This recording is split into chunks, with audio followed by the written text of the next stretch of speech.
Warning: our YouTube channel and its videos may contain scenes, language, and content that may not be appropriate for all audiences. These videos include surveillance footage, undercover pursuit of suspects, actual police and rescue operations, and fearless confrontations. If you do not approve of the content, please do not watch our videos. If you wish to continue, we strongly advise that you proceed with caution. Viewers' discretion is advised.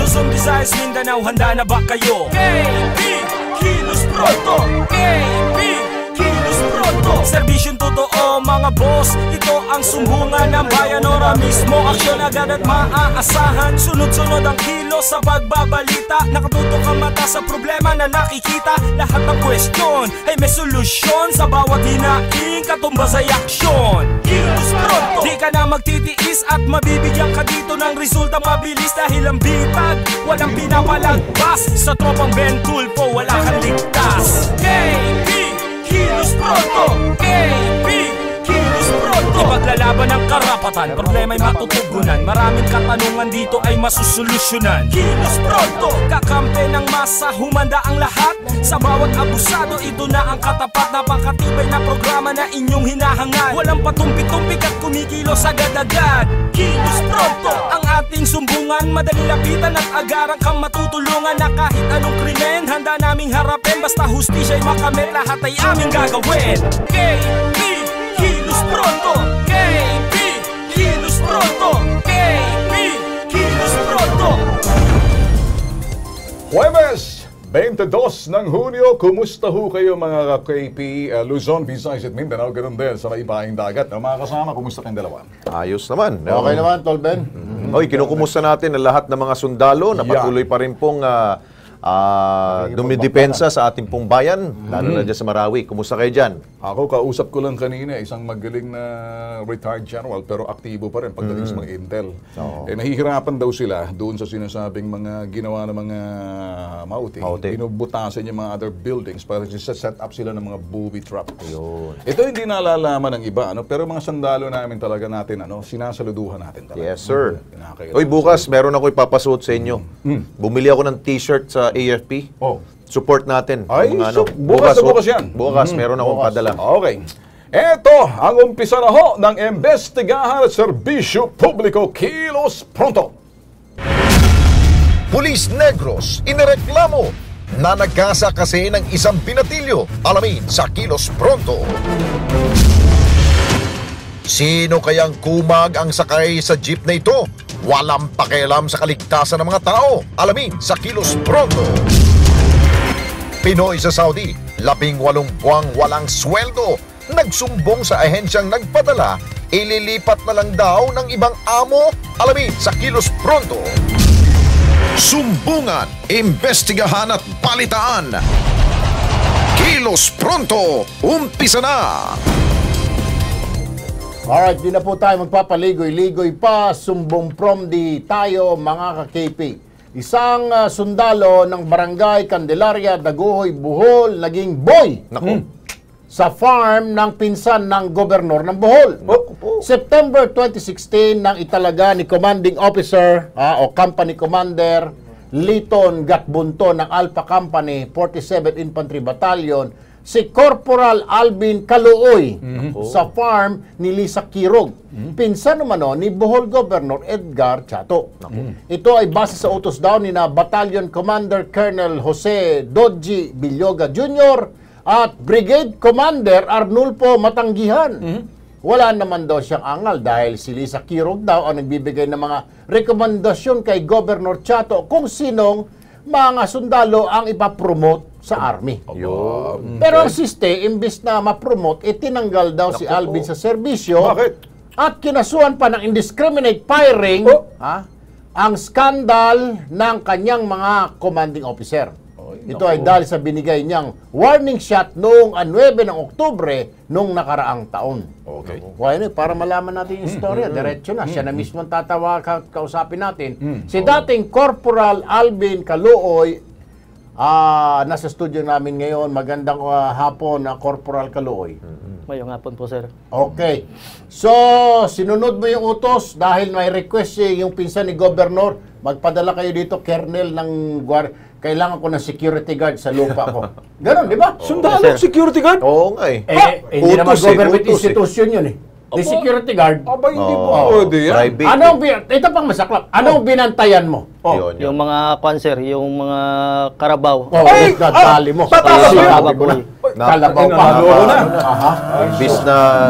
Imbis na institusyon ng gobyerno, kalabaw ang binantayan. Okay pa yung bantayan mo yung mga napokor lang. Yan! Pero kung kalabaw dahil, siguro pustahan tayo.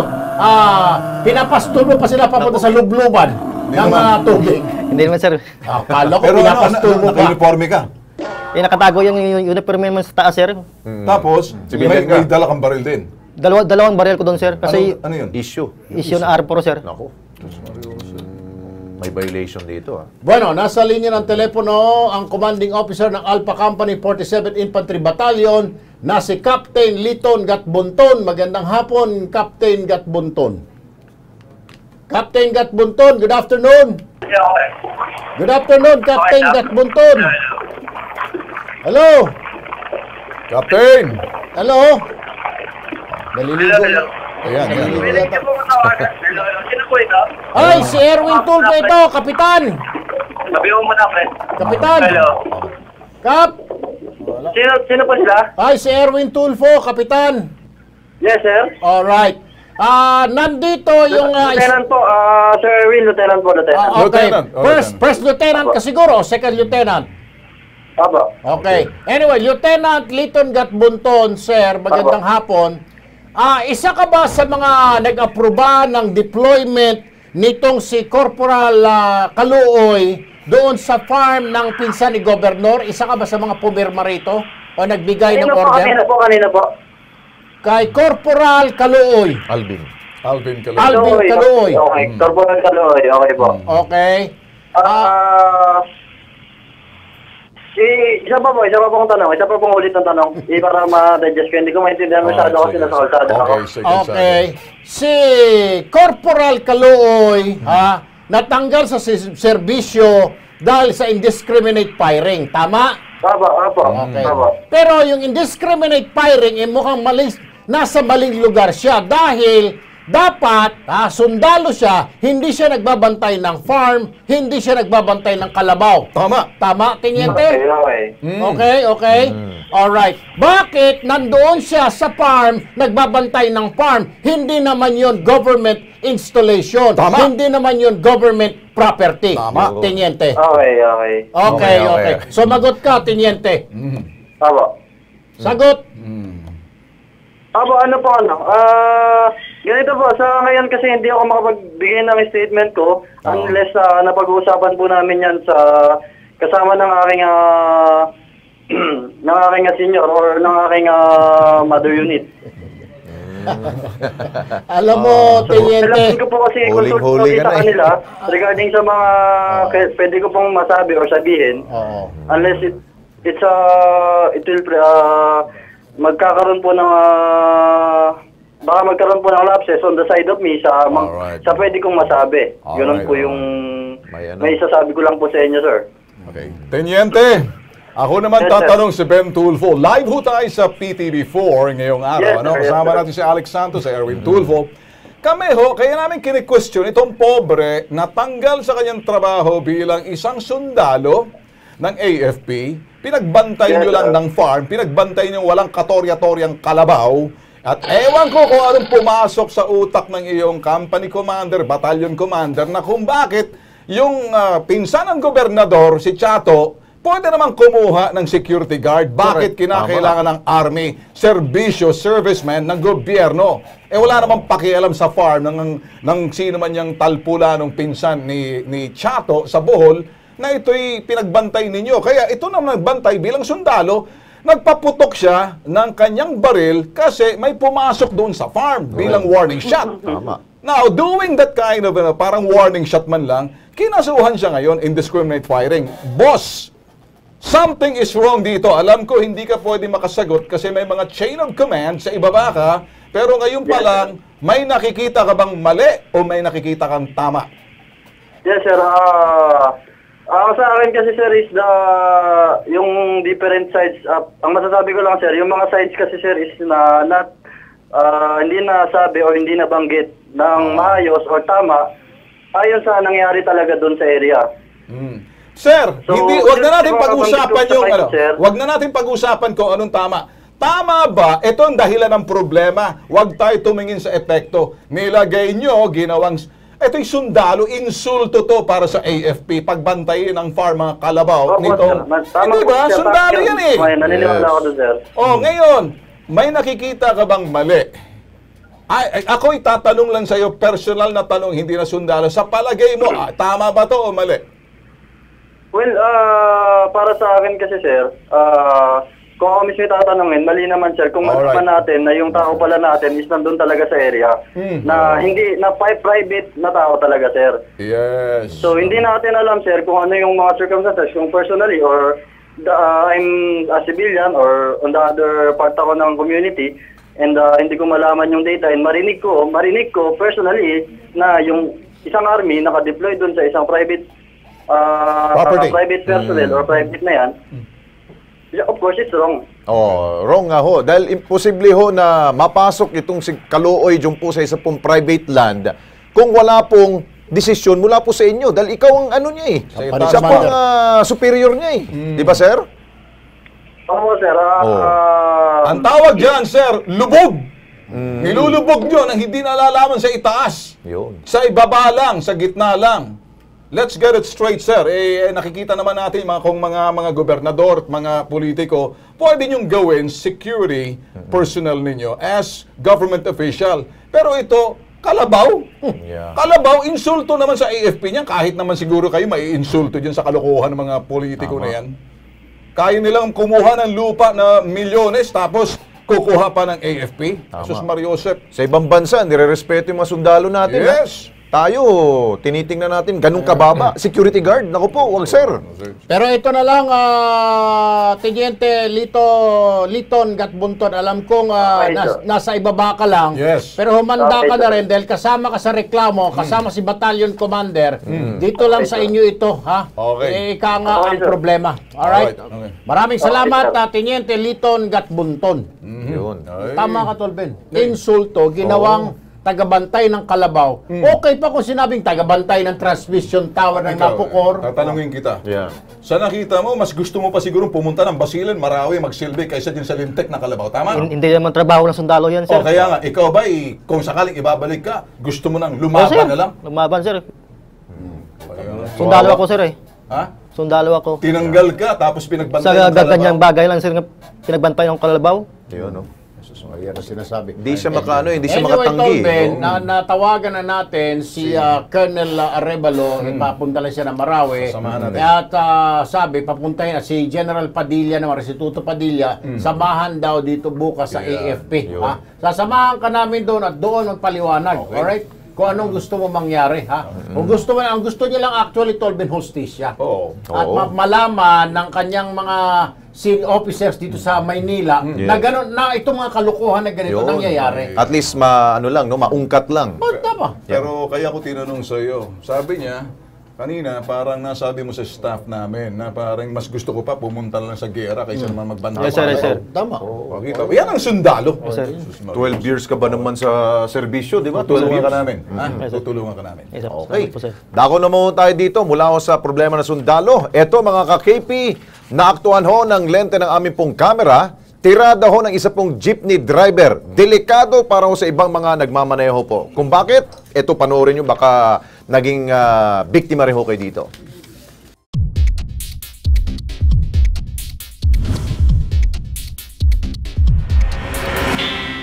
Astig daw, tingnan ang mga sasakyang magagarang kulay at disenyo. Pero ilan tila OA at nakakaperwisyo na. Tulad na lamang ng naaktuhan ng Kilos Pronto Team, ang jeep na ito na may plakang DNJ 176 sa Barangay Marilag sa Quezon City, matindi ang arrive. Habang binabagtas ang lansangan, nakabukas ang fog light na ikinabit niya sa kanyang likuran. Ang tsoper tuloy na nakasunod sa kanya, silaw na silaw at hindi makita ang dinadaanan. Nakakasilaw. Hindi ko makita dinadaanan ko. Ano kaya ang dahilan at bakit kaya niya sinisilaw ang mga sasakyang nakabuntot sa kanya? Isa lang ang sigurado, ang kanyang tirada peligroso. Nasaan kaya ang mga tagapagpatupad ng batas trapiko na dapat sanay sinisita ang ganitong kalokohan? Mga bossing, huwag nyo nang antayin pang may madisgrasya muna bago kayo magpapogi sa paninita. Kilos pronto, tuldukan nyo ang perwisyong discarding ito.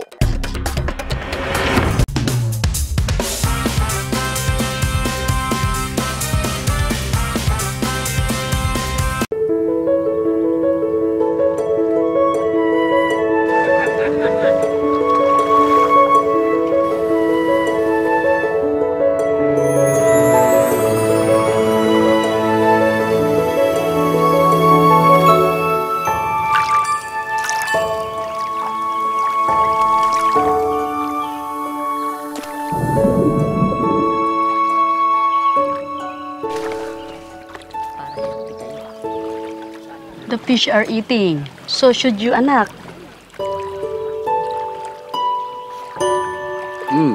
Thank you. You're welcome, anak. What does anak mean? It means my child.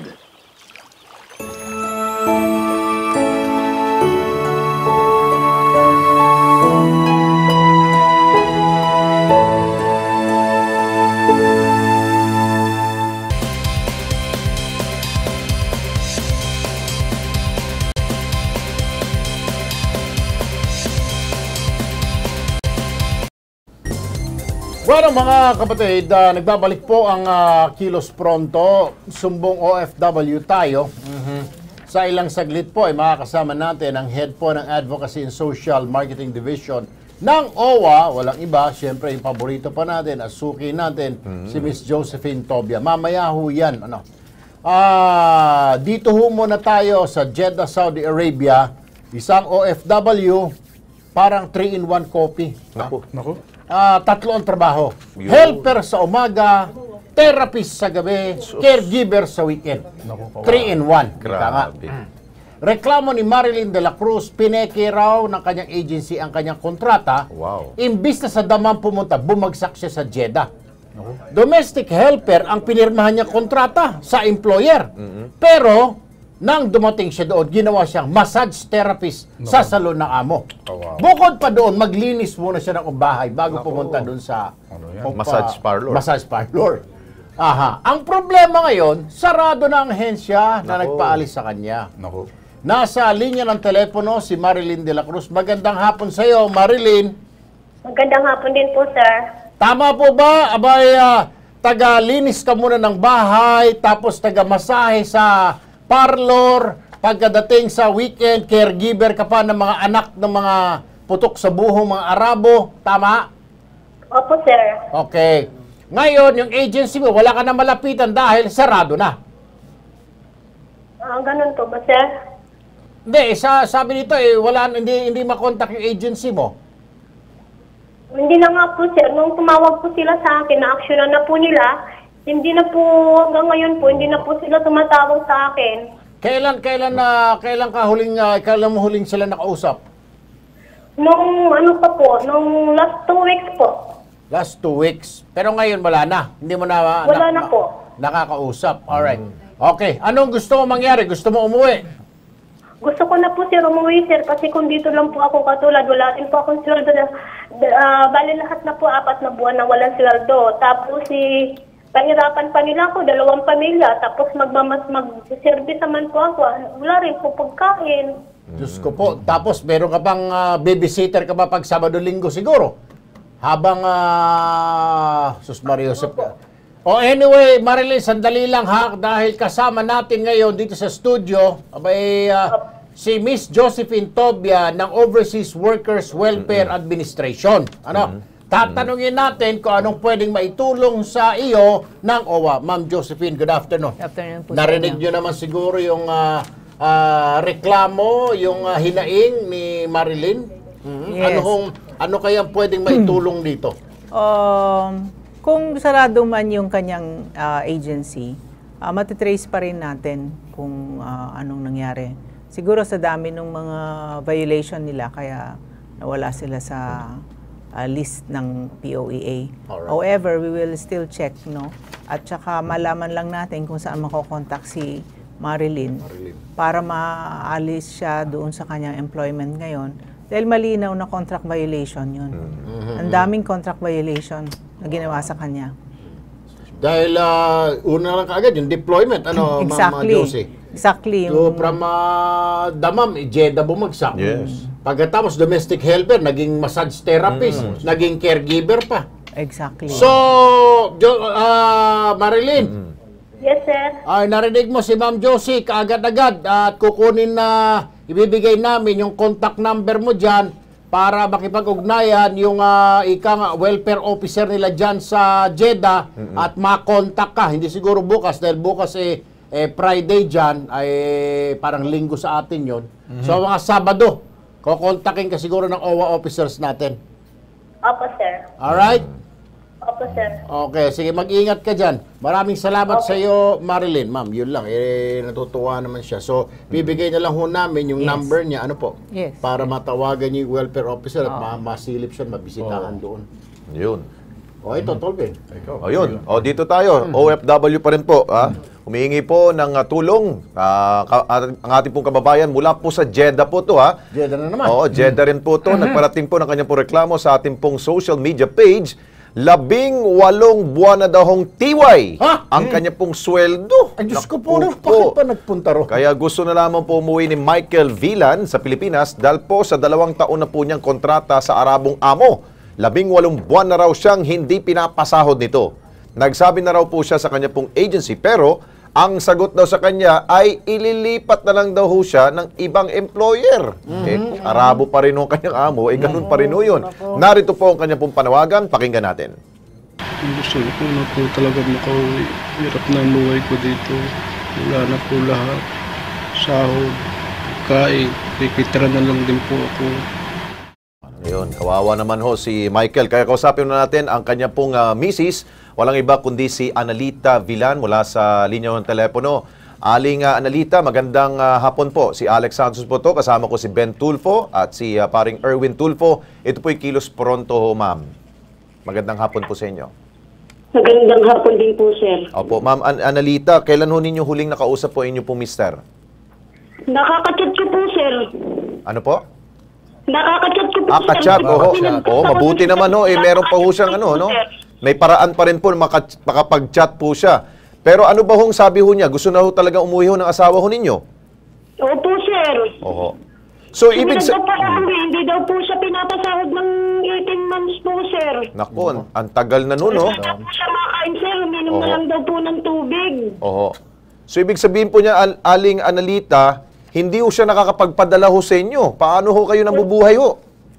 Hindi po, sir. Hindi po siya nagpapadala. Kasi nga po, wala nga po siyang sinasahod. Ano po, naglalabada lang po ako para po kumain kami, sir. Oo, kawawa naman, no. Paano ho yun? Yung buong agency po ba, inyo po bang nakausap po ba para mabigyan po solusyon itong si Michael po? Sarado na daw po, sir. Naku po, sarado na. Okay, lapit na ho natin kay Ma'am Josephine Tobia ng OWA para maringgan ho natin kung ano pong pwedeng gawin ng OWA pa. Ma'am Analita, makinggan ho natin. Ma'am Josephine, ano pong pwede ho natin tulong po, ma'am? Oo. Matitrace pa rin natin yung dating agency nitong si Michael. Baka naman hindi sumasagot dahil hindi alam kung ano yung sasagot nito. Ukol doon sa kalagayan ni Michael, ano. Pero marami talaga sa mga ganyan ay kukulitin natin. At alamin natin pati yung FRA niya sa kinalalagyan niya. At makuha yung itong si Michael sa kanyang kinalalagyan. And at the same time, dito pwedeng maghabol si Michael doon sa kanyang agency, PRA, doon sa kanyang... Pati yung back pay po niya, Ma'am Josephine, yes, dapat lang, dapat. 18 months, ang laki po nun, ma'am. 2 taon yun, halos. 2 taon halos na naman. Oo, yes. So yun, kailangan ibigay ng agency niya. Kailangan, oo. Lalo na pag meron siyang POEA contract. So, ang ipe-pressure natin, Ma'am Josephine, yung kanya pong agency para sila hong mangolekta dun sa sa kanila pong PRA at saka FRA. Employer. Ayun. Analita, narinig mo ang ating gagawin, ha? Sa tulong ng OWA. Opo. So antabay lang tayo, siguro makipag-coordinate tayo sa OWA. At the same time, kung may time ka, pwede kang bumisita kay Ma'am Josephine para mag-usap tayo at with the help of Kilos Pronto dyan. Okay? Ano po kaya yun, sir? Wala nga po kami pamasahin. Naglalabada nga po lang kami, sir. Kaya nga po pumunta po. Taga saan ho kayo, Ma'am Analita? Taga saan po kayo? Tawagan lang daw po namin siya. Taga saan po kayo, Ma'am? Dito po kami sa Marabeli, sa Bataan po, sir. Sa may Bataan. Wala hong taxi ho doon, no? Wala po, sir. Malayo po ito. Magbubus. Hindi ka ba pwedeng humiram na muna sa kapitbahay? Para dito na lang, i-reimburse na lang po namin. Pwede ho yun. Magkano ba ang pamasahe, ma'am? Sakali po makakahiram po kami ng pera. Magkano ba ang pamasahe, ma'am? Siguro po, sir, back and forth po siguro, mga 1,000 po o 1,500. Sige, may sponsor ka dyan. Kilala ko. Si Mang Igme, meron na yan. Sigurado na. Punta ka na lang dito. Sige, ma'am, para mabilis pong pagpapauwi ho kay Sir Michael, ha? Kasi po, sir, nung pumunta po kami din, nangarkila po ako ng sasakyan eh. Nagpunta na po ako dyan sa inyo, sir. Ay, mag-bus ka na lang muna. Tapos, huwag ka na mag-arkila. Ha? Okay? Kasama na natin pati baon mo. Mayroon kaming kilala dyan. Nako. Si Aling Pokring naman. Asawa ni Mang Igme. Pero sigurado na ho yan. Hindi kami talagang totoo yan, ha? Sir, saan po kami pupunta dyan po sa may inyo po, sir? Dito sa amin. Dito muna sa Kilos Pronto. Huwag mo muna ibaba yung telepono at bibigyan ka namin ng direksyon kung saan, ano? Sige po, sir. Sige po. Okay. Maraming salamat, Ma'am Josephine. Thank you po, ma'am. You're welcome. You're welcome. Okay. You're welcome.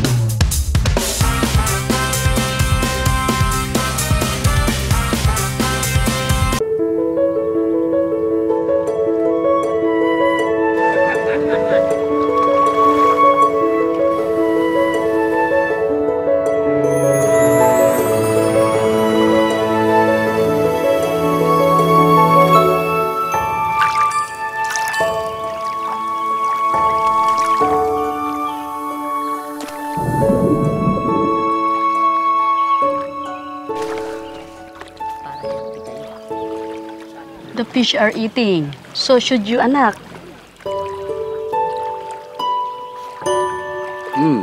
Thank you. You're welcome, anak. What does anak mean? It means my child.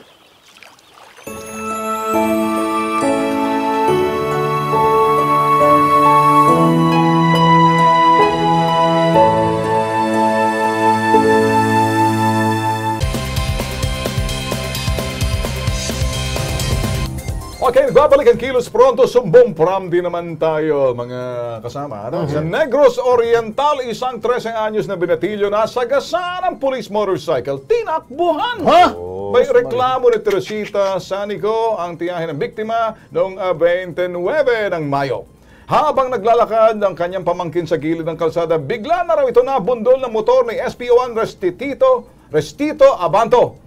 Pero sa halip na tulungan at dalhin sa ospital ang bata, tinakbuhan ito ng kumag na pulis. Ang matindi pa, mukhang kasabwat ni SPO1 ang Mahuyod Police Department dahil mali raw ang nakalagay sa blatter.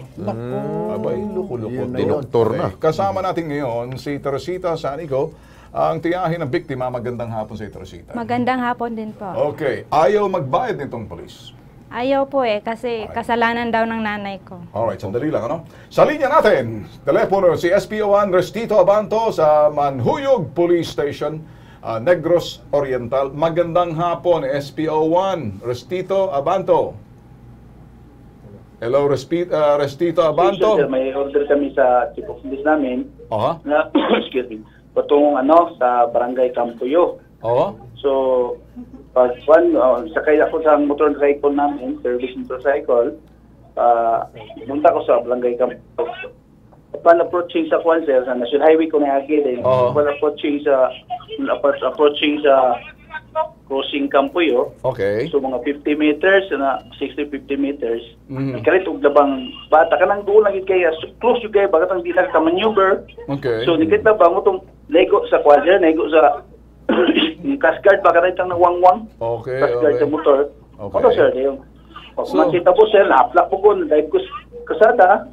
After ato sir, akong dali og tabang ang bata ko. Kaya okay lang ko sa contusion naman, o abrasion sa akong bukton. So, ang wak ko balto sa akong salalom sa lawas.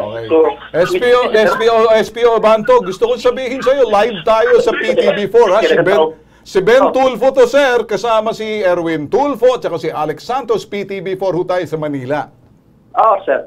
Mayong hapon, sir. Okay, sir. Sir, tinakbuhan mo raw yung bata at hindi mo raw dinala sa ospital. Parang sinisisi mo pa ang kasalanan ng bata at kasalanan ng magulang na sagasaan mo kasi parang tatanga-tanga. Parang ganun ang dating.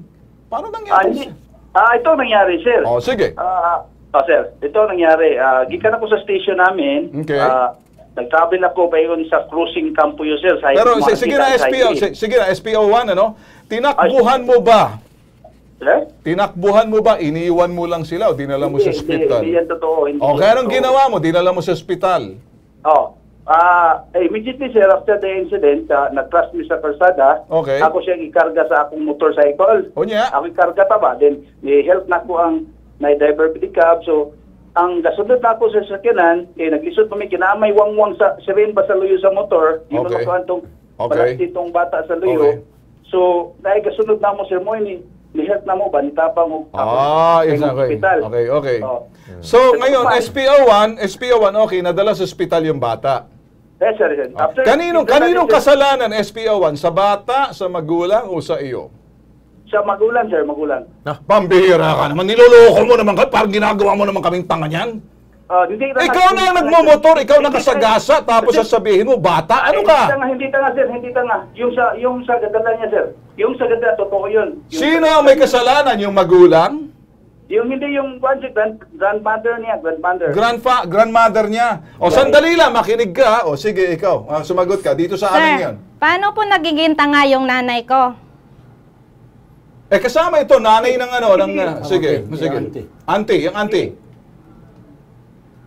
Sige. Yun ang tanong ko sa'yo, paano nagiging tanga yung nanay ko? Sige, bakit hindi niya hinawakan yung gilam niya? Ano ba nangyari? Tumakbo yung bata o nakatayo lang sila sa gilid daw na sagasaan mo, SPO1? Hindi yun totoo, sir.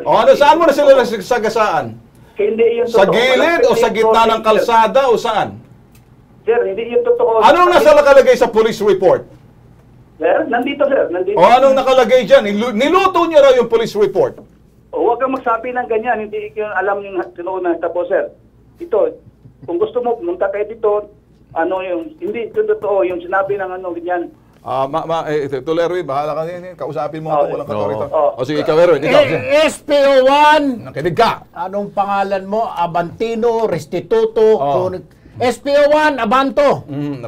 Abanto. Yes, alam mo, tumawid, nabitawan, pag ikaw ay nasa sasakyan, matik-matik, maski na tumawid sa kalsada ang bata, matik may kasong reckless imprudence resulting to homicide. Kahit, makinig, saba. Ay, sabi niya. Nalinga. Ingon gani sa balaod, pag nakaligis ka ng bata, kasi superior ka, pwede ka man mag-brake, na may brake ang motorsiklo. Iwas. Unsang ay kansilbi ng balaod ng batas, reckless imprudence resulting to homicide, kung sasabihin mong tanga yung tumatawid. Sumagot ka. Magpaminaway tayo. Magpaminaway tayo.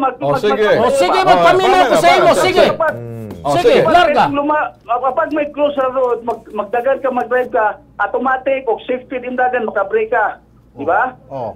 So, kung mulabang siya, nakabalo kung nilabang siya, akong breakan, alam, damagan ako siya. Pero, automatic driver ko. Driver naman kasi, alam mo yung mulabang. Pero, Sergeant,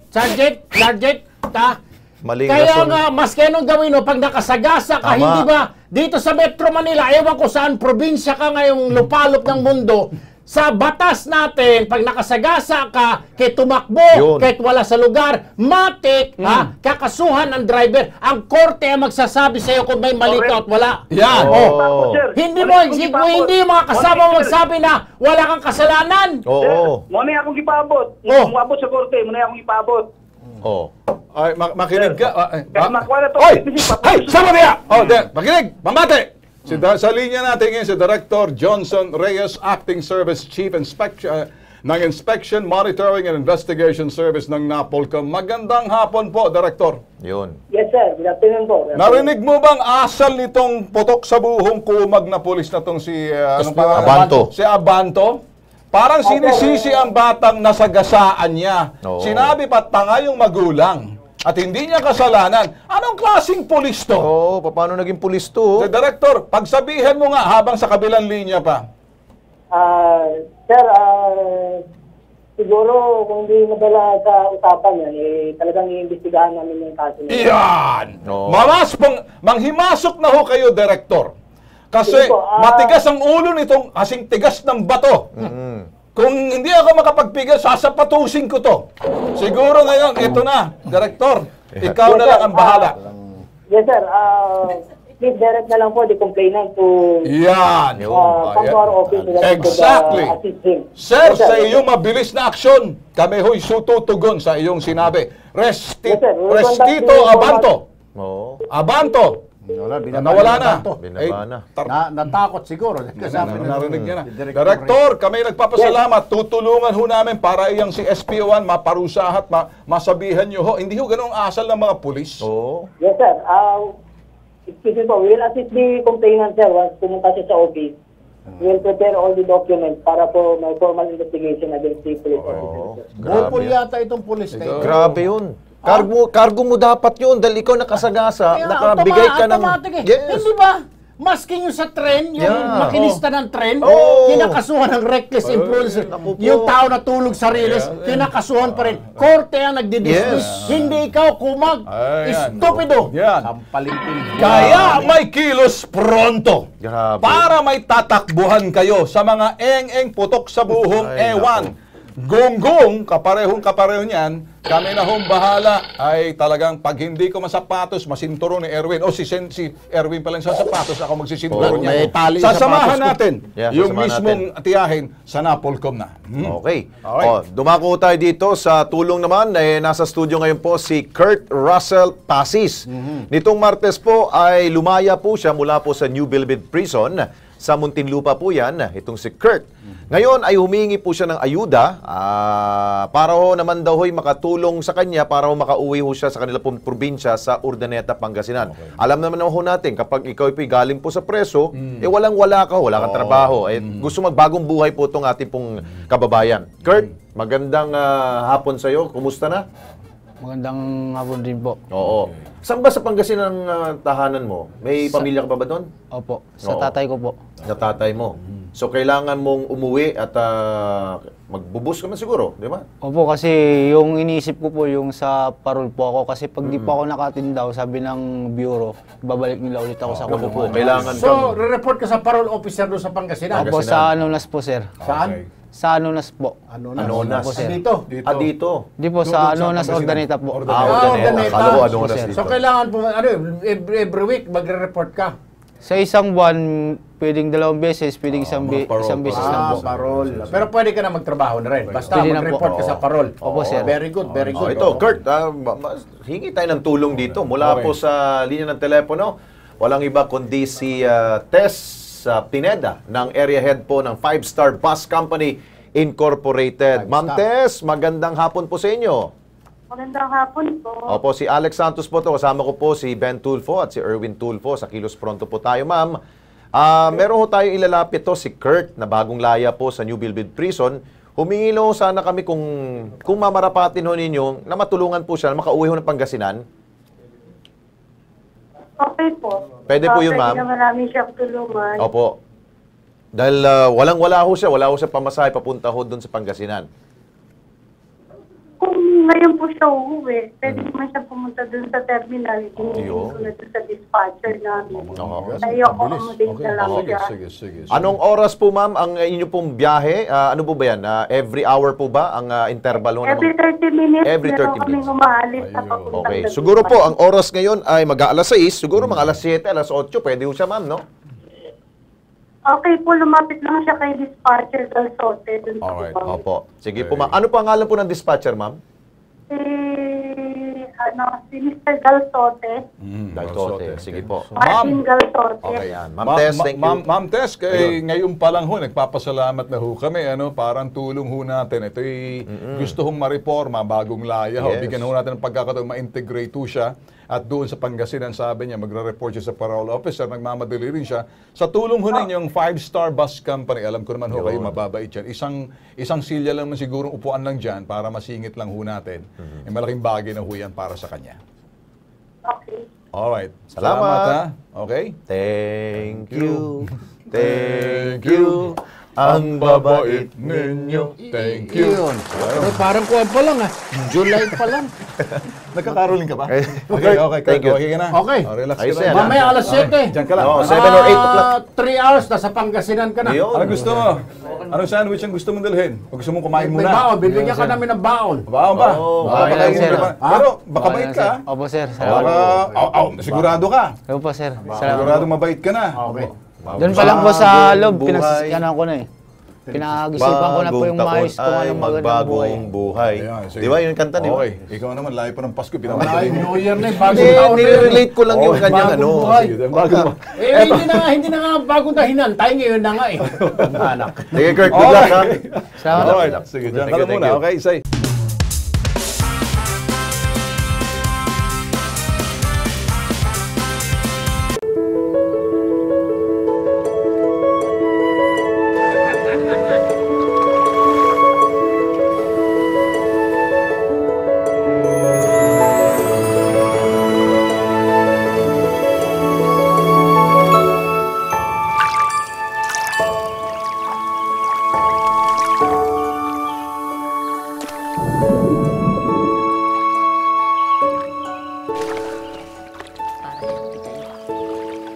The fish are eating. So should you, anak.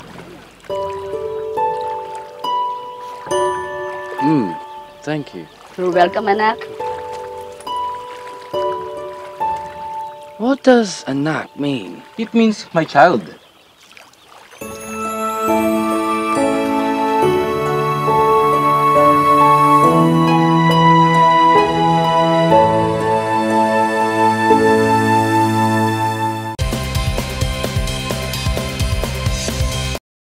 Pues, eto na tayo.